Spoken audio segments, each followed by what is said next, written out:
Pues bueno, vamos a concluir nuestro evento el día de hoy, ya la última jornada. Concluimos con nuestro amigo Matías de Argentina, que nos va a hablar de los sistemas de gestión y estas técnicas de proyectos. Adelante, Matías.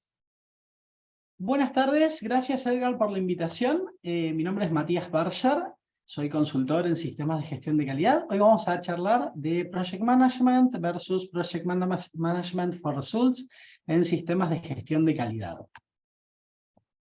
Segundo.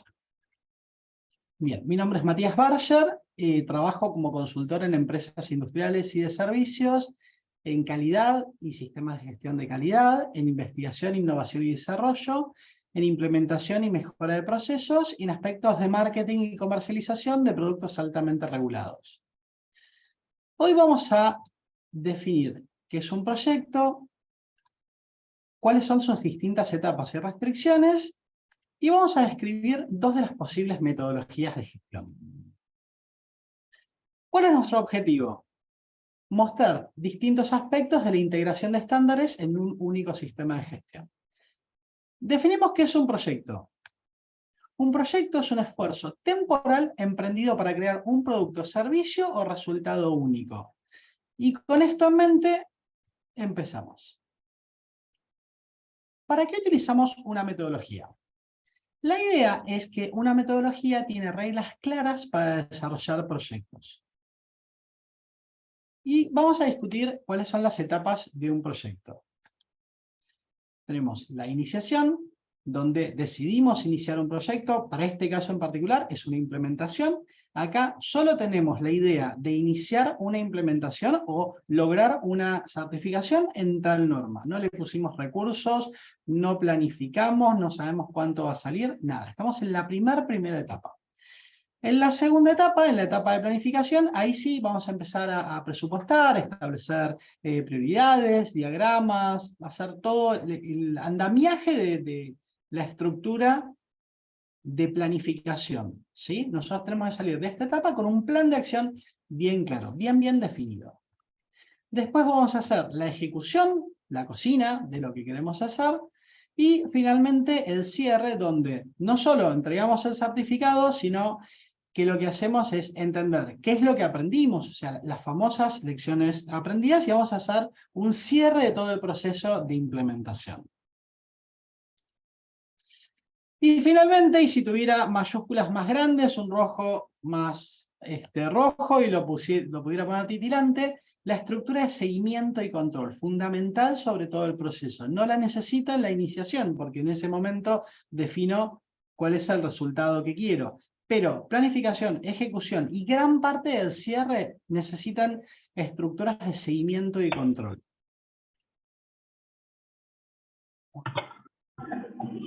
¿Alguien tiene un micrófono abierto? Alejandro Hernán.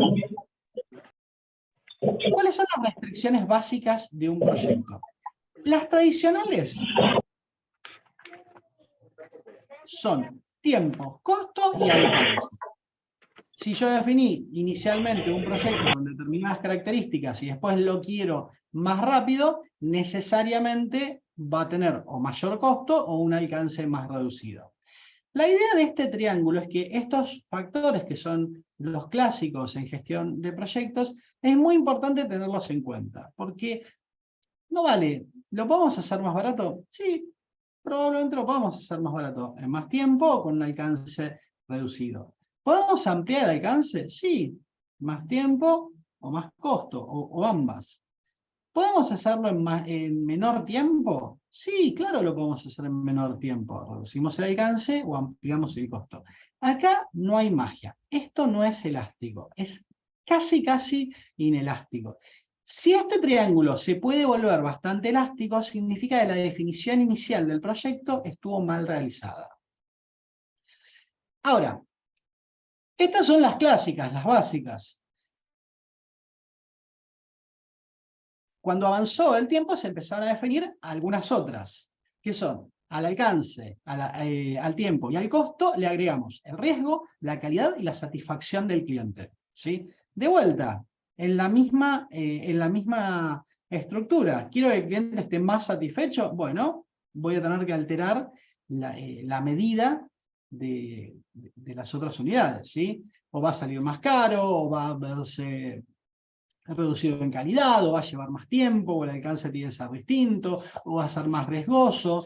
Siempre se afectan estas situaciones, ¿sí? Y tenemos que ser muy claros al momento de comunicar qué es lo que va a pasar si hacemos cambios en los alcances iniciales o algunas de las condiciones iniciales de nuestro proyecto. ¿Cuál es el ciclo de vida de este tipo de proyectos? Básicamente esto es un gráfico tradicional.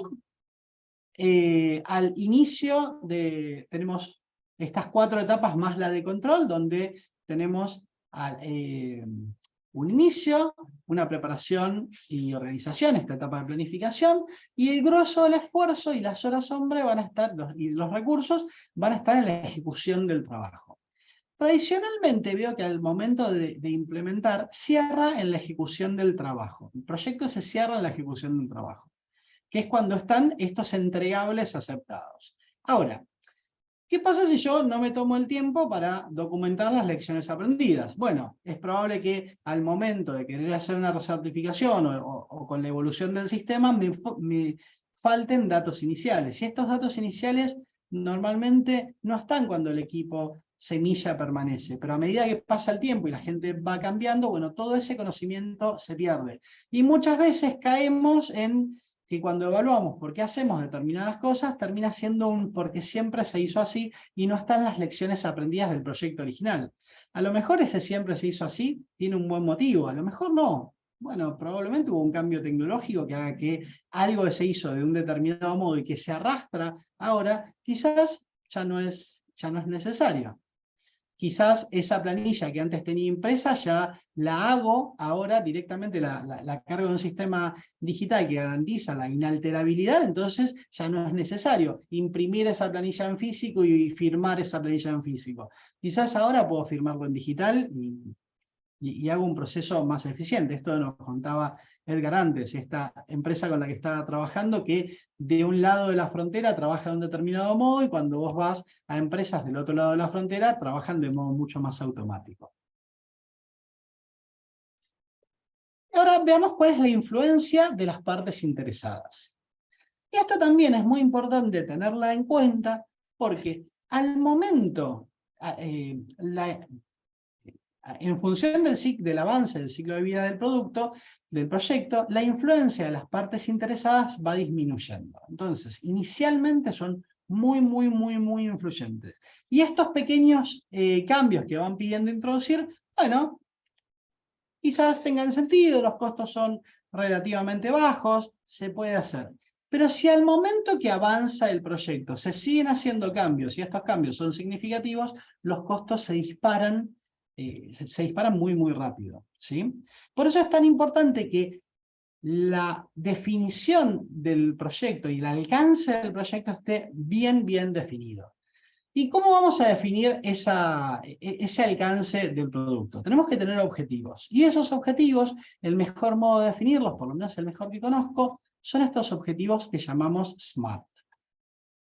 Tienen que ser específicos, tienen que ser medibles, tienen que ser alcanzables, tienen que ser relevantes y tienen que tener un tiempo definido. Tienen que ser específicos. No puedo querer tener un sistema de gestión de calidad eficiente. ¿Qué significa eficiente? Tiene que ser mensurable, ¿sí? No puedo tener un sistema de gestión de calidad que funcione. ¿Qué significa que funcione? Tiene que ser alcanzable. Si yo nunca tuve un sistema de gestión de calidad, claramente no voy a pensar en que una empresa va a tener, una empresa que hace productos de alta complejidad, va a tener el sistema implementado, y eso va a ser parte de la cultura de la organización en 3 meses o menos. Estoy más cerca del año y medio, de acuerdo al tipo de empresa, al tipo de implementación, a cuáles son los tiempos. Pensemos que si quiero un certificado en 1 año y medio, significa, si le resto el mes o los 2 meses de emisión de certificado, ya estoy en 16 meses. Tengo 2 auditorías, etapa 1, etapa 2, o P1, P2, de acuerdo a la certificadora.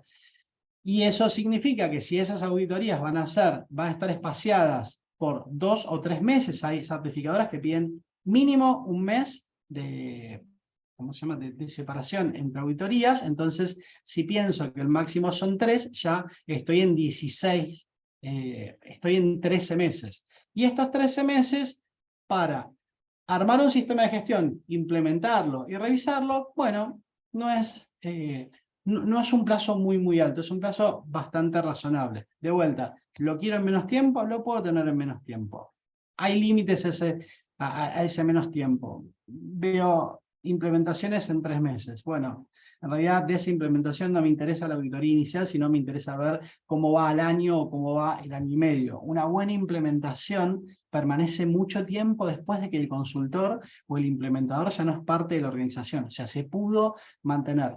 Hay veces que se decide por algún motivo no mantener los certificados, pero si la implementación estuvo bien hecha, hay partes muy importantes de la cultura de esa implementación que permanecen durante años. Ahora, ¿por qué fracasan los proyectos? En general, hay 3 factores. Podemos tener o un alcance mal definido o directamente que el alcance no esté definido, que implementar una norma. Implementen, llamen a alguien y que la traigan. ¿Qué, en cuánto, qué es lo que va a aparecer?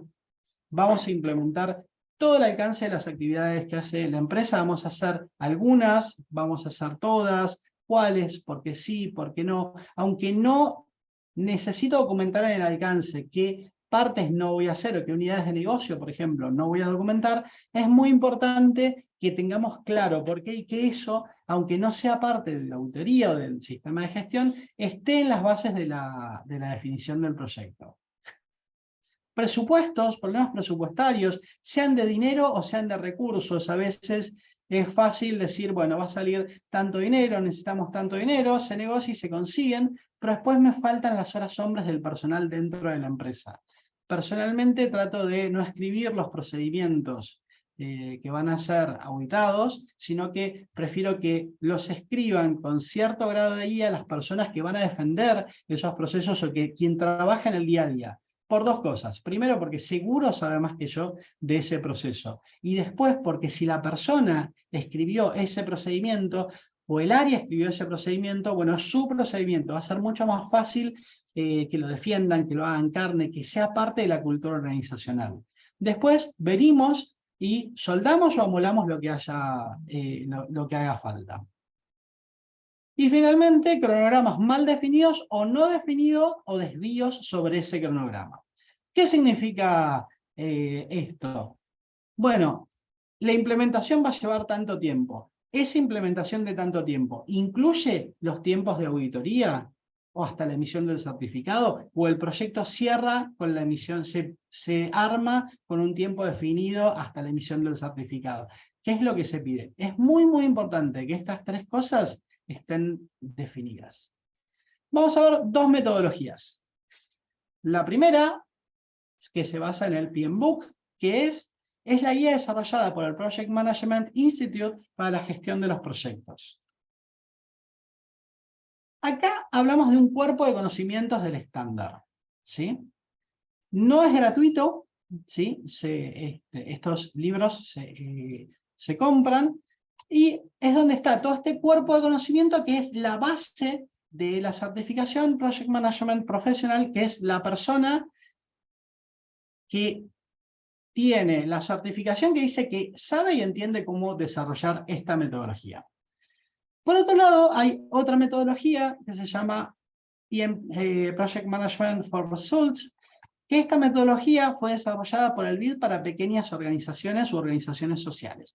¿Cuál era el problema con el que se encontraba el BID? El BID otorgaba subsidios para hacer determinadas cosas, y estas cosas no tenían el éxito, o a veces fallaban en lo que se quería hacer, o no alcanzaban el éxito. Entonces la gente del BID dice, bueno, ¿qué metodologías de gestión hacen? Encuentran la de Project Management, pero tiene un problema. Project Management es denso de implementar. Es un manual en su versión 6 de 700, menos de 750 páginas, pero no son muchos menos, son 720, 50 páginas. Entonces dicen, bueno, esto evidentemente para organizaciones chiquititas como estándar es muy difícil de entender, de implementar. ¿Funciona bien? Sí, funciona bien. La verdad es que hay proyectos muy importantes a nivel global hechos en base a Project Management. Yo he estudiado la metodología, es realmente buena, hay ejemplos buenísimos, proyectos buenísimos que alcanzaron buen resultado, algunos proyectos que fallaron, pero es claro cuando uno trabaja detrás de un estándar, es claro entender por qué. Entonces Albit dice, bueno, vamos a armar algo reducido, más chiquito, pero que tenga aplicación directa. Inicialmente se desarrolló para proyectos sociales o proyectos públicos, pero hoy es aplicable a cualquier tipo de organización, sea pequeña o grande. Como es reducido en alguna de sus herramientas, en general se usa para proyectos gubernamentales o se usa para proyectos de pymes. A diferencia del PMBOK, la guía es gratuita, está fácil de descargar, y hay cursos gratuitos o muy baratos del propio BID. ¿Sí? Y están al alcance, en edx.org se dan constantemente y son muy buenos. Y como conclusión, les quería dejar. Utilizar una metodología aumenta muchísimo las chances de una implementación exitosa. Existen diversas metodologías, pero entre lo que estuve investigando, para organizaciones pequeñas, Project Management for Results es muchísimo más sencilla que Project Management y es muy fácil de implementar. La verdad es que gente con una base sólida en sistemas de gestión de calidad o en implementación de sistemas de gestión de calidad no están muy lejos de poder hacer de utilizar esta metodología. Muchísimas gracias a todos. ¿Alguna duda? Yo, Matías, Contame. ¿Vale? ¿qué diferencias hay ahorita con lo que acabas de decir, que los que ya implementaron 9000 pueden implementar la otra de una manera sencilla? ¿Qué es lo que le hace falta? A ver, no es que vos vayas a implementar Project Management, lo que lo vas a usar es como la herramienta para la planeación y la ejecución del proyecto, ¿sí? ¿Qué te pasa normalmente? Vos, en tu caso, vos, por lo que contaste, tenés más de 20 años de experiencia, entonces vos tenés incorporadas un montón de herramientas de gestión de proyectos, entonces vos tenés buenas estimaciones de tiempo, de hecho, vos vas, haces una visita a la empresa, visitas la planta, entrevistás a algunas personas y tenés una buena idea de cuánto vas a necesitar, de cuántas horas hombres vas a necesitar, podés hacer una medición relativamente rápida, ¿sí? La idea es que cuando vos empezás un nuevo proyecto decís, bueno, ¿cómo lo voy a hacer? Voy a definir bien el alcance del proyecto, no de la implementación. Lo que yo quiero es hacer esto en este tiempo y en este modo, ¿sí? Caracterizás bien el producto, caracterizás bien el proyecto, definís bien el proyecto y durante el ciclo de vida de la implementación vas monitoreando ese seguimiento. Entonces, estas herramientas te permiten ir haciendo zoom en cada una de las etapas y ver dónde te estás desviando. ¿Esto va según lo planeado? ¿No va según lo planeado? Bueno, ¿cómo impacta esto para adelante? ¿Sí? Vos probablemente estás trabajando haciendo algún tipo de Gantt o hiciste tus caminos críticos, ¿sí? Bueno, me retrasé. ¿Qué significa? ¿Qué significa en tiempo? ¿Qué significa en costo? ¿Qué significa en alcance? ¿Qué tenemos que volver a discutir con la alta dirección o con la dirección de las distintas organizaciones? Para eso me sirve este estándar, para tenerlo sistematizado. ¿Qué te aplica a vos, Edgar Medina? Bueno, probablemente no te agregue demasiado desde la planificación, con 20 años y todos estos proyectos exitosos dando vuelta, es probable que los tengas bien armados, bien implementados, que entiendas, aunque sea intuitivamente, por qué funcionan y por qué no funcionan. Esto lo que te permite es sistematizarlo y te permite a vos que tenés 20 años o a una persona que tiene un año de experiencia, bueno, a lo mejor acorta ese gap entre el que tiene muchísima experiencia y el que tiene poquísima experiencia. Fundamentalmente, donde veo que hasta los que tienen más años de implementación, quedan en el tintero. Es que este tipo de estándares nos piden documentar las lecciones aprendidas. Entonces, ¿eso qué nos permite? Tener un gran repositorio de entender por qué funcionan proyectos y no funcionan proyectos. ¿Qué hace que la cosa camine de un determinado modo o camine de otro modo? Sí, Ok, básicamente eso es lo que me agrega. muy bien, Matías. Muchas gracias. Y Por favor, fíjate, con aquí dice Marina Lastarría. No sé si leí bien tu apellido, Marina, escríbeme en el chat. Dice Marina, ¿uno puede utilizar los dos modelos dependiendo del tamaño? Sí, claro, totalmente. Sí, sí. En general, a no ser que pases mucho de escala de proyectos, en general elegís uno y es el que vas ejecutando. ¿Tú con cuál ¿Sí? se te facilita más? ¿Tú Para qué has- pymes es Project Management for Results. Es la metodología es un poco más, menos robusta que la PMI. Si no me está escuchando la gente del BIM, sí. Ok. A ver, es sencilla, es todo terreno, funciona. Ah, excelente, todo terreno, me Si quedo con vos esa palabra. Si vos seguís la guía, funciona, ¿sí? Hay situaciones, quizás con cierto grado de complejidad, donde vos necesitas herramientas más avanzadas, las podés montar sobre Project Management for Results, pero es más fácil ir a buscarlas a Project Management. Lo que pasa es que es un estándar de cerca de 60 páginas contra un libro de 724. Ah, ¿Está ok, mejor resuelto? Está mejor resuelto. Es mucho más duro, es muchísimo más duro. es Se correcto. dice quien me formó decía que era parte de los que escribieron algunos capítulos del PMBOK 6, y él decía que, bueno, que a él no le gustaba el BID, cada uno tiene su corazoncito donde lo necesita, pero decía que en Latinoamérica es mucho más difícil en empresas que no son muy grandes trabajar con Project Management. Ok, ¿Sí? va.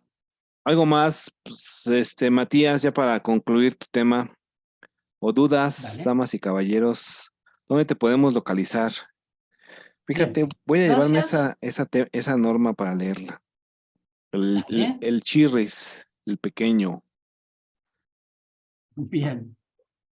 Me podés contactar en LinkedIn o vía mail. Mi contacto está en ese QR, si apuntás queda, y si querés descargarte esta presentación, apuntás al QR de abajo y la descargas.